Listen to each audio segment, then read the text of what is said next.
ಗುರು ಏನಿದು ನಿಜವಾಗ್ಲೂ ಭಯ ಆಗ್ತಾ ಇದೆ ಒಳಗಡೆ ಹೋಗಕ್ಕೆ. ಇಷ್ಟೇ ಜಾಗದಲ್ಲಿ ಹೋಗ್ಬೇಕು. ನೋಡ್ತಾ ಇರ್ಬೋದು ಸೊ ಸ್ಥಳ ಯಾವ ರೀತಿ ಇದೆ ಅಂತ. ಇಲ್ಲೆಲ್ಲ ಬರಬೇಕು ಅಂದ್ರೆ ಸೊ ಗಟ್ಟಿ ಕುಣ್ಗೇಬೇಕು. ಕಾಲಸ್ಕಿದ್ದಾದ್ರೂ ಕೂಡ ಕೆಳಗಡೆ ಬೀಳ್ತೀವಿ.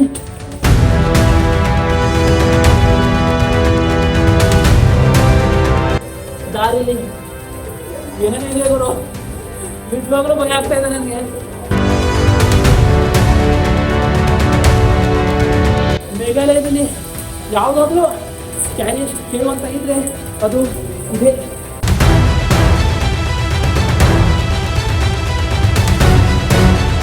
ಭಯಪಟ್ರೆ ಕೆಲಸ ಆಗಲ್ಲ, ಹಾಗೆ ಹೋಗ್ಬೇಕು.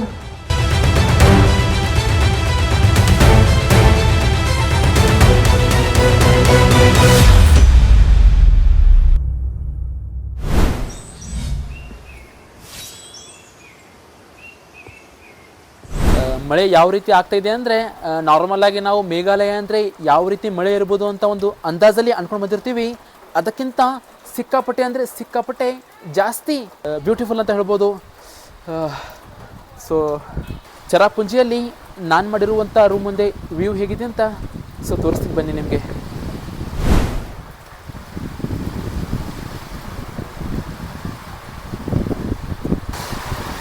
ಸೊ ನೋಡ್ತಾ ಇರ್ಬೋದು ಅಲ್ಲಿ ಸೊ ಫುಟ್ಬಾಲ್ ಗ್ರೌಂಡ್ ಅದು.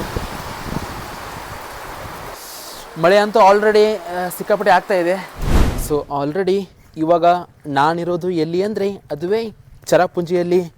ನಿನ್ನೆ ನೈಟ್ ಬಂದು ಸ್ಟೇ ಆದೆ. ಇವಾಗ ಬೆಳಗ್ಗೆ ಸೊ ಪ್ಲೇಸ್ನ ಎಕ್ಸ್ಪ್ಲೋರ್ ಮಾಡೋಕ್ಕೆ ಹೋಗ್ತಾ ಇದ್ದೀನಿ. ರಾತ್ರಿಯಿಂದ ಬೆಳಗ್ಗೆವರೆಗೂ ಸ್ವಲ್ಪನೂ ಮಳೆ ನಿಂತಿಲ್ಲ ಗುರು. ಸಿಕ್ಕಾಪಟ್ಟೆ ರಾತ್ರಿ ಪೂರ್ತಿ ಮಳೆ ಆಗ್ತಾನೆ ಇದೆ. ಸೊ ಮೇಘಾಲಯದಲ್ಲಿ ಆಲ್ಮೋಸ್ಟ್ ಮಳೆ ಇದೆಲ್ಲ ಕಾಮನ್ ಇಲ್ಲಿ. ಸೊ ಇವಾಗ ಚೆರಾಪುಂಜಿಯಲ್ಲಿ ರಸ್ತೆಯಲ್ಲಿ ನಡ್ಕೊಂಡು ಹೋಗ್ತಾ ಇದ್ದೀನಿ. ಸೊ ವ್ಯೂ ಹೇಗಿದೆ ಅಂತ ನೋಡಿ. ಇದೆಲ್ಲ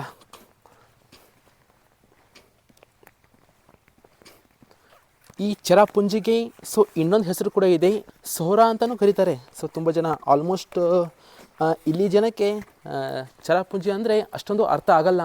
ಬಟ್ ಸೋರಾ ಅಂದರೆ ಆಲ್ಮೋಸ್ಟ್ ಎಲ್ಲರಿಗೂ ಅರ್ಥ ಆಗುತ್ತೆ. ನೀವು ನಂಬಲ್ಲ, ಮೇಘಾಲಯದಲ್ಲಿ ಆಲ್ಮೋಸ್ಟ್ ಎಲ್ಲ ಕಡೆಗೂ ಬೆಳಗ್ಗೆ 4 ಗಂಟೆ ಅಥವಾ 3:30 ಗಂಟೆಗೆ ಬೆಳಗಾಗುತ್ತೆ. ಸೊ ಇದು ಒಂದು ರೀತಿ ಆಶ್ಚರ್ಯ ಅಂತ ಅನ್ಕೋಬೋದು. ಸೊ ಬೆಳಗ್ಗೆ ನಾನು 4 ಗಂಟೆಗೆ ಹೊರಗಡೆ ನೋಡಿದೆ. ಸೊ ಇವಾಗ ಏನು ವ್ಯೂ ಇದೆಯಲ್ಲ, ಇದೆಲ್ಲ ಬೆಳಗ್ಗೆ 4 ಗಂಟೆನೇ ಈ ರೀತಿ ಇತ್ತು. ಸೊ ಪೂರ್ತಿ ಮನೆಯೆಲ್ಲ ಮಂಜಿನಿಂದ ಕವರ್ ಆಗಿದೆ ಗುರು. ಎಲ್ಲಿ ನೋಡಿದ್ರು ಮಂಜು, ಸಿಕ್ಕಾಪಟ್ಟೆ ಮಂಜು ನೋಡ್ಬೋದು ನೀವು. ಸೊ ಇದೇ ಪುಣ್ಯಾತ್ಮನೇ ಹೇಳಿದ್ದು ನನಗೆ, ಗುರು ಸ್ವಲ್ಪ ಹೊತ್ತರಲ್ಲೇ ನನ್ನ ಜೀವ ಉಳಿತು. ಯಾಕಂದರೆ ಜಸ್ಟ್ ಇವಾಗ ತಾನೇ ಇಲ್ಲೊಂದು ಚಿಕ್ಕ ಹೋಟೆಲ್ಗೆ ಬಂದಿದ್ದೆ. ಏನಿದೆ ಸೊ ತಿನ್ನೋಕ್ಕೆ ಅಂತ ಕೇಳಿದೆ ಅವರಿಗೆ. ಸೊ ಅವ್ರು ಹೇಳಿದರು ಪಿಕ್ ಪಾಕ್ ಮತ್ತು ರೈಸು ಹಿಂಗೆ ಏನೇನು ಹೇಳಿದ್ರು. ನನಗೆ ಅಷ್ಟೊಂದು ಅರ್ಥ ಆಗಲಿಲ್ಲ. ನನಗೆ ಡೌಟ್ ಬಂತು, ಏನು ಪಿಕ್ ಪಾಕ್ ಅಂದರೆ ಅಂತ. ಸೊ ಅವರು ಗೂಗಲಲ್ಲಿ ಸರ್ಚ್ ಮಾಡಿ ಅಂದರು. ಓಕೆ ಅಂತ ಅಂದೆ. ಸ್ಪೆಲ್ಲಿಂಗ್ ಹೇಳಿದರು, PIG ಅಂತ ಹೇಳಿದ್ರು. ನಾನು ಒಂದು ತಕ್ಷಣ ಶಾಕ್ ಆದೆ. ಸೊ ಕ್ಲಿಕ್ ಮಾಡಿದ್ರೆ ಹಂದಿ ಅಂತ ಫೋಟೋಸ್ ಬಂತು. ಹಾಂ ಯಹಿ ಮಿಲ್ತೆ ಕಾನೆ ಅಂತ ಹೇಳಿದರು. ಶಾಕ್ ಆದೆ. ಅಕಸ್ಮಾತ್ ಗೊತ್ತಿಲ್ಲದೆ ಅದೇನೋ ಅಂದ್ಕೊಂಡು ತಿಂದುಬಿಟ್ಟಿದೆ ಅಂದರೆ. ಸೊ ನಾರ್ಮಲಾಗಿ ಈ ಕಡೆ ಎಲ್ಲ ಸೊ ಇದನ್ನೇ ಅನಿಸುತ್ತೆ ಜಾಸ್ತಿ ಅವರೆಲ್ಲ ತಿನ್ನೋದು. ಬಟ್ ಹೀಗೂ ಬಚಾವಾದೆ ಅಂತ ಅನ್ಕೋಬೋದು ನಾನು. ಸೊ ಇವನೇನಾದರೂ ಒಂದು ಕ್ಷಣ ನನಗೆ ಹಂದಿ ಮಾಂಸ ಇಲ್ಲಿ ಸಿಗುತ್ತೆ ಅಂತ ಹೇಳದೆ ಹೋಗಿದ್ರೆ ನನ್ನ ಕತೆ ಮುಗಿತಿತ್ತು ಅಲ್ಲಿಗೆ. ಕೇಳಿದೆ, ಪ್ರತಿಯೊಬ್ಬರು ಜಾಸ್ತಿ ಇಲ್ಲಿ ತಿನ್ನೋದೆಲ್ಲ ಹಂದಿ ಮಾಂಸನೇ. ಸೊ ಬೆಳಗ್ಗೆ 6 ಗಂಟೆಗೂ ಅದೇ, ಮಧ್ಯಾಹ್ನ ಕೂಡ ಅದೇ, ರಾತ್ರಿ ಕೂಡ ಅದೇ. ಸೊ ನೋಡ್ತಾ ಇರ್ಬೋದು ತಿಂತಾ ಇದ್ದಾರೆ ಅವರು ಅದೇ ಹಂದಿ ಮಾಂಸನ. ಈಗ ಇದೆ ಚೆರಾಪುಂಜಿ. ಇದು ಮೇಘಾಲಯದ ಈಸ್ಟ್ ಖಾಸಿ ಹಿಲ್ಸಲ್ಲಿ ಬರುವಂಥ ಒಂದು ಪ್ರದೇಶ ಇದು. ಸೊ ಸಿಕ್ಕಾಪಟ್ಟೆ ಟೂರಿಸ್ಟ್ ಯಾರೆಲ್ಲ ಮೇಘಾಲಯಕ್ಕೆ ಬರ್ತಾರೆ ಸೊ ಪ್ರತಿಯೊಬ್ಬರು ಕೂಡ ಬರೋದು ಇದೇ ಸ್ಥಳಕ್ಕೆ. ಸೊ ನೋಡೋಣ ಇವಾಗ ಇಲ್ಲಿಂದ ನೆಕ್ಸ್ಟ್ ಮುಂದೆ ಪ್ಲೇಸ್ಗೆ ಹೋಗ್ತಾ ಇದ್ದೀನಿ, ಅಲ್ಲಿ ಹೇಗಿರುತ್ತೆ ಅಂತ.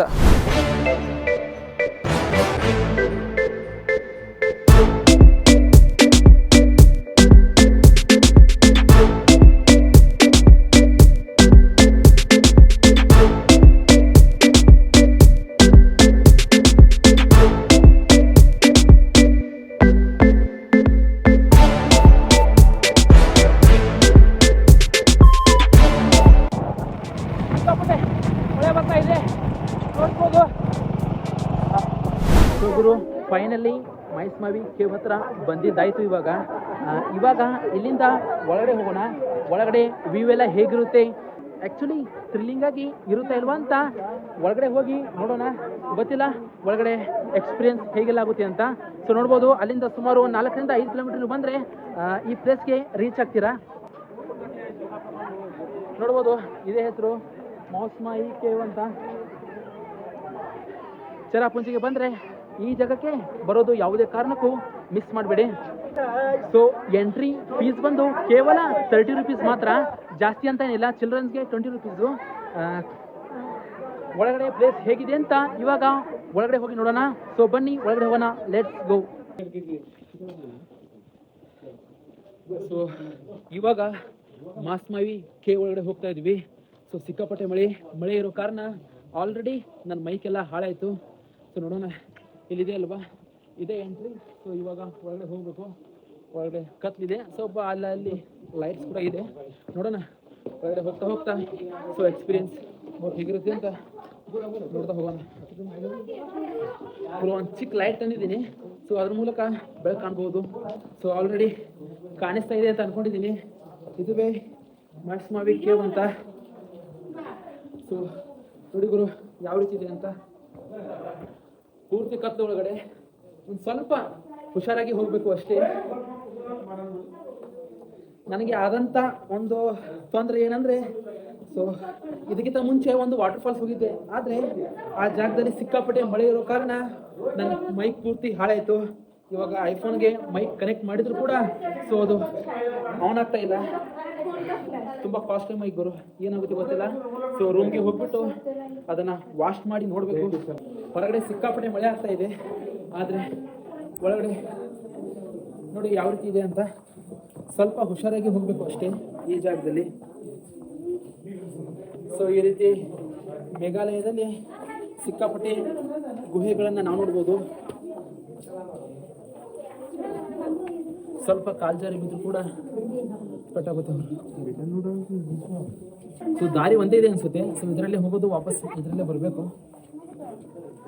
ಅಂದರೆ ಈ ರೀತಿ ನೀವು ಮೇಘಾಲಯದಲ್ಲಿ ಸಿಕ್ಕಾಪಟ್ಟೆ ಗುಹೆಗಳನ್ನು ನೋಡ್ಬೋದು. ಅಂದರೆ ಬಹುಶಃ ಇದನ್ನು ಸಾವಿರಾರು ವರ್ಷಗಳ ಹಿಂದೆ ಕಾಶಿ ಜನರು ಪ್ರತಿನಿತ್ಯ ಇರೋದಕ್ಕೆ ಅಥವಾ ಯಾವುದಾದ್ರೂ ಚಿಕ್ಕ ಪುಟ್ಟ ಚಟುವಟಿಕೆಗಳಿಗೆ ಸೊ ಈ ರೀತಿ ಗುಹೆಗಳನ್ನು ಬಳಸ್ಕೋತಾ ಇದ್ರಂತೆ ಅವರು. ಇವಾಗ ಇದೇ ಗುಹೆಗಳನ್ನು ಟೂರಿಸ್ಟ್ ಸ್ಪಾಟ್ ಆಗಿ ಸೊ ಕನ್ವರ್ಟ್ ಮಾಡಿದ್ದಾರೆ. ಪೂರ್ತಿ ಜಾಮ್ ಆಗಿದೆ. ಒಂದೇ ಜಾಗದಲ್ಲಿ ಹೋಗೋದು, ಸೊ ವಾಪಸ್ ಒಂದೇ ಜಾಗದಲ್ಲಿ ಬರೋದು ಅಂದರೆ ಒಂದು ಸ್ವಲ್ಪ ಕಷ್ಟ ಆಗ್ಬೋದು. ಅಂದರೆ ಅಲ್ಲಿಂದ ಶುರುವಾದರೆ ಸೊ ಒಳಗಡೆ ಸಿಕ್ಕಾಪಟ್ಟೆ ಹೋಗ್ಬೋದು. ಹಾಗೆ ಹೋಗ್ತಾ ನೋಡೋಣ ಒಳಗಡೆ ವ್ಯೂ ಹೇಗಿರುತ್ತೆ ಅಂತ. ನಾನು ಕೂಡ ಯಾವತ್ತೂ ಹೋಗಿಲ್ಲ ಈ ರೀತಿ ವ್ಯೂವಲ್ಲಿ.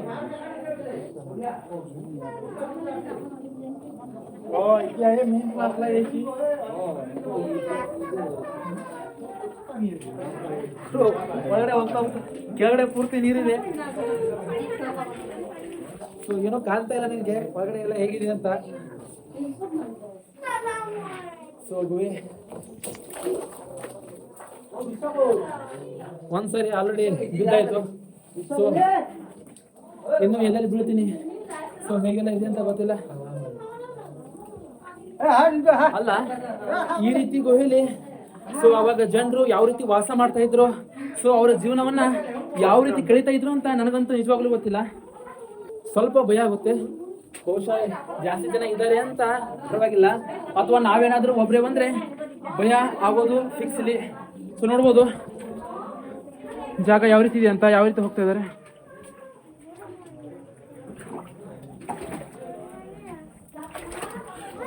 ಗುರು ಏನಿದು ನಿಜವಾಗ್ಲೂ ಭಯ ಆಗ್ತಾ ಇದೆ ಒಳಗಡೆ ಹೋಗಕ್ಕೆ. ಇಷ್ಟೇ ಜಾಗದಲ್ಲಿ ಹೋಗ್ಬೇಕು. ಸೊ ನೀವು ಬಂದ್ರು ಸಹಿತ ನೋಡ್ತಾ ಇರ್ಬೋದು ಸೊ ಸ್ಥಳ ಯಾವ ರೀತಿ ಇದೆ ಅಂತ. ಇಲ್ಲೆಲ್ಲ ಬರಬೇಕು ಅಂದ್ರೆ ಸೊ ಗಟ್ಟಿ ಗುಂಡಿಗೆ ಬೇಕು.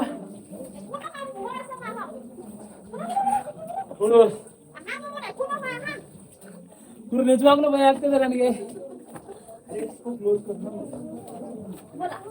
ಸ್ವಲ್ಪ ಕಾಲಸ್ಕಿದ್ದಾದ್ರೂ ಕೂಡ ಕೆಳಗಡೆ ಬೀಳ್ತೀವಿ.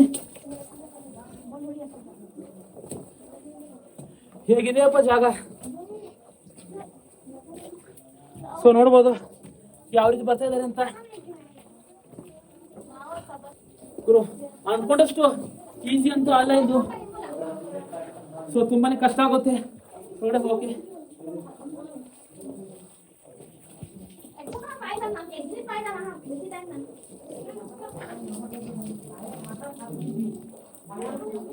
ಇಂಥ ಗುಹೆಯಲ್ಲಿ ಇಲ್ಲಿರುವಂತ ಜನರು ವಾಸ ಮಾಡ್ತಾ ಇದ್ರು ಅಂದ್ರೆ ನಿಜವಾಗ್ಲು ಗ್ರೇಟ್ ಅವರು. ಅನ್ಕೊಂಡಷ್ಟು ಅಷ್ಟೇನು ಈಸಿ ಅಂತ ಅಲ್ಲ ಇದು. ಸೊ ನೋಡ್ಬೋದು ಪೂರ್ತಿ ಗುಹೆಯಲ್ಲಿ ಮೇಲೆ ಎಲ್ಲ ಕಡೆಯಿಂದ ಸೊ ನೀರು ಬರ್ತಾನೆ ಇರುತ್ತೆ. ಸ್ವಲ್ಪ ನೋಡ್ಕೊಂಡು ಹೋಗ್ಬೇಕು ಅಷ್ಟೇ. ದಾರಿಲಿ ಏನೇನೋ ಇದೆ ಗುರು, ನಿಜವಾಗ್ಲೂ ಭಯ ಆಗ್ತಾ ಇದೆ ನನಗೆ. ಸೊ ನೋಡಿ ಇಲ್ಲಿ ಸೊ ಯಾವ ರೀತಿ ಬರ್ತಾ ಇದ್ದಾರೆ ಅಂತ ಜನರು ಎಲ್ಲರೂ. ಆಕ್ಚುಲಿ ಮೇಘಾಲಯದಲ್ಲಿ ಯಾವುದಾದ್ರೂ ಸ್ಕ್ಯಾರಿಯಸ್ಟ್ ಕೇವ್ ಅಂತ ಇದ್ರೆ ಅದು ಇದೆ. ಹಾಗೆ ಸೊ ನೀರು ಕೂಡ ಸೋರುತ್ತೆ. ಆ್ಯಕ್ಚುಲಿ ನಾನು ಲೈಟ್ ತಗೊಂಡು ಬಂದಿದ್ದಕ್ಕೂ ಸೊ ಒಳ್ಳೇದಾಯಿತು, ಇಲ್ಲಾಂದರೆ ಸ್ವಲ್ಪ ಪ್ರಾಬ್ಲಮ್ ಆಗ್ತಾ ಇದ್ದು ಅಂತ ಅನ್ಸುತ್ತೆ. ಎಲ್ಲರೂ ಭಯದಲ್ಲಿ ಹೋಗ್ತಾನೆ ಇದ್ದಾರೆ. ಬಟ್ ಅಂದ್ರೆ ಇದರ ಮಾಹಿತಿ ಪ್ರಕಾರ ಅಂದ್ರೆ ಜನರಿಗೆ ಅಲೌಟ್ ಮಾಡೋದು ಕೇವಲ 1.5 ಕಿಲೋಮೀಟರ್ ಮಾತ್ರ. ಸೊ ಇದು ಓಪನ್ ಇದೆ ಅಂತೆ. ಈ ಗುಹೆ ತುಂಬಾ ಅಂದ್ರೆ ತುಂಬಾ ಲಾಂಗ್, ಇದು ತುಂಬಾ ಉದ್ದ ಇದೆ ಅಂತೆ ಗುಹೆ. ಆದ್ರೆ ಜನರಿಗೆ ಸದ್ಯಕ್ಕೆ ಟೂರಿಸ್ಟ್ಗಳಿಗೆ ಓಪನ್ ಅಂತ ಇರೋದು ಕೇವಲ 1.5 ಕಿಲೋಮೀಟರ್ ಮಾತ್ರ. ಸೊ ಅಲ್ಲಿಂದ ಮುಂದೆ ಯಾರಿಗೂ ಕೂಡ ಇದು ಓಪನ್ ಇಲ್ಲ.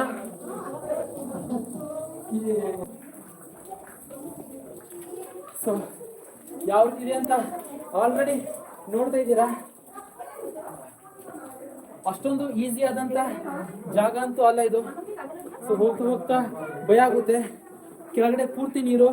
ಬಹುಶಃ ಮಾನ್ಸೂನ್ ಅಲ್ಲಿ ಬರದೆ ಹೋದ್ರೆ ಇಷ್ಟೊಂದು ನೀರು ಇರಲ್ಲ ಅಂತ ಅನ್ಕೋತೀನಿ. ಬಟ್ ಇವಾಗ ಮಾನ್ಸೂನ್ ಆಲ್ರೆಡಿ ಹೊರಗಡೆ ಸಿಕ್ಕಾಪಟ್ಟೆ ಮಳೆ ಆಗ್ತಾ ಇದೆ. ಸೊ ಈ ಜಾಗದಲ್ಲಿ ಕೂಡ ಅನ್ಕೊಂಡಷ್ಟು ಈಸಿ ಅಂತ ಅಲ್ವೇ ಅಲ್ಲ ಇದು. ಸೊ ನೋಡ್ಬೋದು ಮೇಲೆ ಎಲ್ಲ ಹೇಗೆ ಕಾಣುತ್ತೆ ಅಂತ ಈ ಜಾಗದಲ್ಲಿ. ಹಾಗೆ ನೀರು ಸೋರ್ತಾನೆ ಇರುತ್ತೆ. ಅಂದ್ರೆ ಈ ಕೇವ್ ಒಳಗಡೆ ಹೋಗ್ಬೇಕು ಅಂದ್ರೆ ಸೊ ನಿಮಗೆ ಎಂಟ್ರಿ ಫೀಸ್ ಕೇವಲ 30 ರೂಪೀಸ್ ಮಾತ್ರ. ಯಾರೆಲ್ಲ ಚೆರಾಪುಂಜಿ ಅಂದ್ರೆ ಸೋರಾಗೆ ಬರ್ತೀರಾ, ಅಲ್ಲಿಂದ ಸುಮಾರು 3 ರಿಂದ 4 ಕಿಲೋಮೀಟರ್ ಒಂದು ಯಾವುದಾದ್ರೂ ಕ್ಯಾಬ್ ಅಥವಾ ಸ್ಕೂಟಿ ಮೂಲಕ ನೀವು ಬಂದ್ರೆ ಇಲ್ಲಿ ಬರ್ಬೋದು. ಸೊ ಯಾವುದೇ ಕಾರಣಕ್ಕೂ ಮಿಸ್ ಮಾಡಬೇಡಿ. ಸಿಕ್ಕಾಪಟ್ಟೆ ಭಯ ಆಗುತ್ತೆ. ನನಗೆ ಒನ್ ಡೌಟು, ಈ ರೀತಿ ಗುಹೆಗಳನ್ನ ಅಷ್ಟಕ್ಕೂ ಇದೆಲ್ಲ ನೈಸರ್ಗಿಕವಾಗಿ ನಿರ್ಮಾಣ ಆಗಿದ್ದ ಅಥವಾ ಕೈಯಿಂದ ಅನ್ನಿಸ್ತು ನಿರ್ಮಾಣ ಮಾಡೋಕೆ? ಸೊ ಇದೆಲ್ಲ ಸಾಧ್ಯನೇ ಇಲ್ಲ. ಸೊ ಹೇಗಾಗಿದ್ದು ಅಂತ ಗೊತ್ತಾಗ್ತಾ ಇಲ್ಲ ನನಗೆ.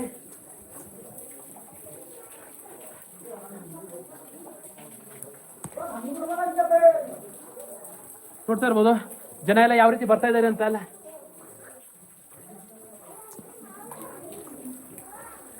ಸೊ ಒಳಗಡೆ ಕೂಡ ಮಳೆ ಇದೆ. ಸೊ ಆ್ಯಕ್ಚುಲಿ ಇವಾಗ ಇಲ್ಲಿ ಹೋಗೋದೇ ಸ್ವಲ್ಪ ಡೇಂಜರ್ ಅಂತ ಅನ್ಕೋತೀನಿ. ನೋಡ್ಬೋದು ಒಳಗಡೆ ಎಲ್ಲ ಹೇಗಿದೆ ಅಂತ.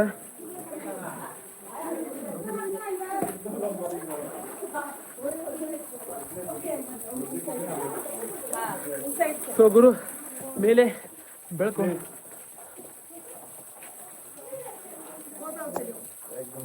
ಗುಹೆ ಒಳಗಡೆ ಬರ್ತಾ ಬರ್ತಾ ಸೊ ಯಾವ ಜಾಗದಲ್ಲೂ ಕೂಡ ಸ್ವಲ್ಪನೂ ಬೆಳಕು ಇರಲಿಲ್ಲ. ಬಟ್ ಕೊನೆಗೆ ಈ ಜಾಗದಲ್ಲಿ ಬಂದ್ಮೇಲೆ ಮೇಲ್ಗಡೆ ನೋಡ್ತಾ ಇರ್ಬೋದು ಒಂದು ಸ್ವಲ್ಪ ಬೆಳಕು ಬಂತು. ಸೊ ತುಂಬಾನೇ ಲಾಂಗ್ ಇದೆ ಈ ಗುಹೆ.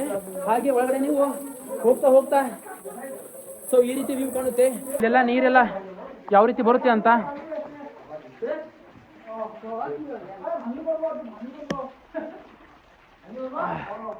ಯಾವುದು ಕೂಡ ಅರ್ಥ ಆಗ್ತಿಲ್ಲ. ನೋಡ್ಬೋದು ಜನರೆಲ್ಲ ಇಲ್ಲಿ ಯಾವ ರೀತಿ ಹೋಗ್ತಾ ಇದ್ದಾರೆ ಅಂತ. ಯಾವುದು ಟೆಂಪಲ್ ರನ್ ಅಲ್ಲಿ ಸೊ ಲೈನ್ ಆಗಿ ನಿಂತಿರ್ತಾರಲ್ವಾ ಸೊ ಗೇಮಲ್ಲಿ, ಸೊ ನನಗೆ ಆ ರೀತಿ ಫೀಲ್ ಆಗ್ತಾ ಇದೆ ಇದೆಲ್ಲ ನೋಡ್ತಾ ಇದ್ರೆ.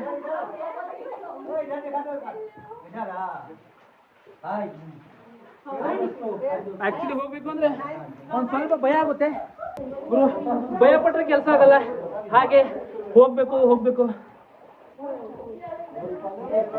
ಈ ರೀತಿ ಒಂದು ಅಡ್ವೆಂಚರ್ ಆಗಿರೋ ಸೊ ಈ ಜನಕ್ಕೆ ಬರೋದು ಒಂದು ರೀತಿ ಸುಲಭದ ಮಾತೇ ಅಲ್ಲ. ಅಂಥದ್ರಲ್ಲಿ ಕೆಲವೊಂದು ಜನ ನೋಡಿದೆ ನಾನು, ಚಿಕ್ಕ ಚಿಕ್ಕ ಮಕ್ಕಳನ್ನು ಕೂಡ ಎತ್ಕೊಂಡು ಕೂಡ ಬಂದಿದ್ರು ಅವರು. ಆ್ಯಕ್ಚುಲಿ ಹೊರಗಡೆ ಬಂದಿದ್ದಾಯ್ತು. ಸೊ ಪ್ಲೇಸ್ ಎಲ್ಲ ಈ ರೀತಿ ಇದೆ ಒಳಗಡೆ. ಇದು ಫೈನಲಿ ಹೊರಗಡೆ ಬಂದೆ. ಸೊ ಇಷ್ಟೆಲ್ಲ ಟ್ರೆಕ್ ಮಾಡ್ತಾ ಸೊ ಔಟ್ಸೈಡ್ ನೋಡ್ತಾ ಇರ್ಬೋದು ನೀವು, ಈ ರೀತಿ ಇದೆ. ಇಲ್ಲಿಂದ ವಾಪಸ್ ನೀವು ಬರ್ಬೋದು. ಸೊ ಅಲ್ಲಿ ಟ್ರೆಕ್ ಶುರುವಾದರೆ ಸೊ ಈ ಜಾಗದಲ್ಲಿ ಬರ್ತೀರಾ, ಇಲ್ಲಿಂದ ಸೊ ವಾಪಸ್ ಹಾಕಿ ಹೊರಗಡೆ ಹೋಗ್ಬೋದು ನೀವು. ಬರ್ತಾ ಇದೆ ಮಳೆ ಬರ್ತಾ ಹಾಗೆ ಎಂಜಾಯ್ ಮಾಡ್ತಾ ಹೋಗ್ತಾ ಇದ್ದೀವಿ. ಸೊ ಒಳಗಡೆ ಹೋಗಿ ಸೊ ವಾಪಸ್ ಹೊರಗಡೆ ಈ ಜಾಗಕ್ಕೆ ಬಂದಿದ್ದು ಆಯಿತು. ಇವಾಗ ಇಲ್ಲಿಂದ ಮತ್ತೆ ನೆಕ್ಸ್ಟ್ ಪ್ಲೇಸ್ಗೆ ಹೋಗಬೇಕು. ಐ ಹೋಪ್ ನಿಮಗೆ ಮಾಸ್ಮವಿ ಕೇವ್, ಸೊ ಅದರ ಹೆಸರು ಸರಿಯಾಗಿ ಉಚ್ಚಾರ ಮಾಡೋಕ್ಕೆ ನನಗಂತೂ ಆಗಲ್ಲ. ಸೊ ಈ ಕೇವಿಗೆ ಬರೋದು ಯಾವುದೇ ಕಾರಣಕ್ಕೂ ಮಿಸ್ ಮಾಡಬೇಡಿ. ತುಂಬಾ ಥ್ರಿಲ್ಲಿಂಗ್ ಆಗಿದೆ ಈ ಪ್ಲೇಸು. ನಂಗೆ ಗೊತ್ತಿಲ್ಲ ನನ್ನ ಧ್ವನಿ ನಿಮಗೆ ಅಷ್ಟೊಂದು ಸರಿಯಾಗಿ ಕೇಳಿಸ್ತಾ ಇದೆ ಇಲ್ವ ಅಂತ, ಯಾಕಂದರೆ ಆಲ್ರೆಡಿ ನಾನು ನಿಮಗೆ ಹೇಳಿದೆ ಮೈಕ್ ಸರಿ ಇಲ್ಲ. ಸೊ ಆಲ್ರೆಡಿ ಮೈಕೆಲ್ಲ ಹಾಳಾಯಿತು. ಈ ರೀತಿ ಮಳೆ ಇರೋ ಕಾರಣ ನೋಡ್ಬೋದು ವ್ಯೂ ಎಲ್ಲ ಹೇಗಿದೆ ಅಂತ. ನೀವೇನಾದರೂ ಫ್ಯಾಮಿಲಿ ಜೊತೆ ಇಲ್ಲಿಗೆ ಬರಬೇಕಾದ್ರೆ ಒಂದು ವಿಷಯ ದಯವಿಟ್ಟು ನೆನ್ಪಿಟ್ಕೊಳ್ಳಿ, ಯಾಕಂದರೆ ಒಳಗಡೆ ಹೋಗೋದೇ ಸ್ವಲ್ಪ ಡೇಂಜರಸ್ ಅಂತ ಅನ್ಕೋತೀನಿ. ಅಂಥದ್ರಲ್ಲಿ ಒಂದಿಷ್ಟು ಜನ ಚಿಕ್ಕ ಮಗುನ ತೊಗೊಂಡು ಬಂದಿದ್ರು. ಸ್ವಲ್ಪ ಕಾಲು ಜಾರಿ ಬಿದ್ದರೂ ಕೂಡ ಸುಮ್ಮನೆ ಟೂರಿಸ್ಟ್ ಅಂತ ಪ್ಲೇಸ್ ನೋಡೋಕೆ ಬಂದಾಗ ಈ ರೀತಿ ತೊಂದರೆ ಎಲ್ಲ ಆಗಬಾರ್ದು ಅಂತ ಹೇಳ್ತೀನಿ. ಬರಬೇಕಾದ್ರೆ ಚಿಕ್ಕ ಮಕ್ಕಳೆಲ್ಲ ಹೊರಗಡೆ ಕೂರಿಸಿ, ಸೊ ದೊಡ್ಡವ್ರು ಮಾತ್ರ ಒಳಗಡೆ ಬರೋದು ಬೆಸ್ಟ್ ಅಂತ ಅನ್ಕೋತೀನಿ. ಅಂದ್ಕೊಂಡಷ್ಟು ಸುಲಭ ಅಂತೂ ಅದು ಅಲ್ವೇ ಅಲ್ಲ. ಸೊ ನೋಡಿ, ಎಂಜಾಯ್ ಮಾಡುವಂಥ ಸೊ ಬೆಸ್ಟ್ ಪ್ಲೇಸ್ ಅದು.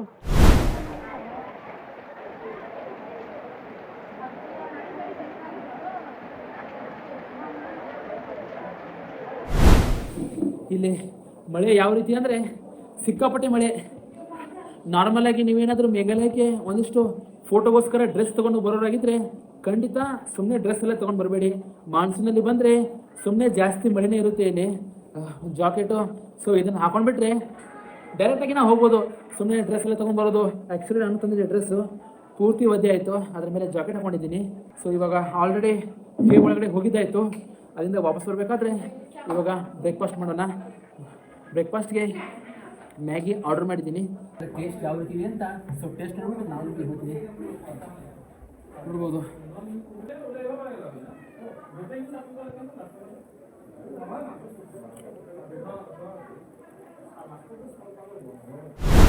ಐ ಹೋಪ್ ನಿಮಗೆ ಮೇಘಾಲಯದ ವಿಡಿಯೋ ಇಷ್ಟ ಆಗಿದೆ ಅಂತ ಅನ್ಕೊಂಡಿದ್ದೀನಿ. ಇಷ್ಟ ಆಗಿದ್ರೆ ಮಿಸ್ ಮಾಡದೆ ಲೈಕ್ ಮಾಡಿ, ಅಥವಾ ಇಷ್ಟ ಆಗಿಲ್ಲ ಅಂದರೆ ಪರವಾಗಿಲ್ಲ ಡಿಸ್ಲೈಕ್ ಮಾಡಿ.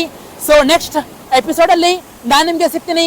ಸೊ ಅಲ್ಲಿವರೆಗೂ ವಿಡಿಯೋ ನೋಡ್ತಾ ಇರುವಂಥ ಎಲ್ಲರಿಗೂ ಟೇಕ್ ಕೇರ್, ಬಾಯ್ ಬಾಯ್.